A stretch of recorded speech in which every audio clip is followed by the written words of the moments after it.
Hey everybody, what is going on? I hope you guys are all doing well, and welcome to another tutorial video. In this video, I'm going to be explaining to you guys how you can change your site icon on WordPress. So let's get right into it. Now, your site icon is also known as your fav icon.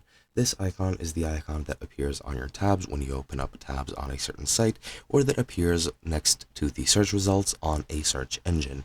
This is the small icon. Usually it's in a 1:1 ratio, which pretty much just denotes which site you're on.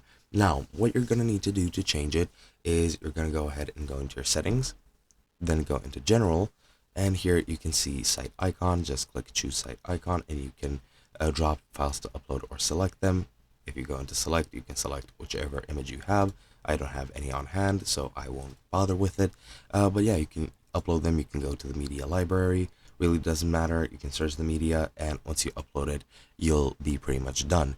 And that's pretty much it. You go to the same page where you need to upload it to change it if you want to change it in the future, and that should be pretty much it. And now one more thing, you should make sure that it is 512 by 512 pixels. That is the optimal size for the icon, so keep that in mind. And if you want more customization, I'm not sure if there are any more customization options. However, you can go ahead and try any SEO plugins, since fav icons are directly tied to SEO. Some SEO plugins might give you the availability to change and modify your fav icon even more.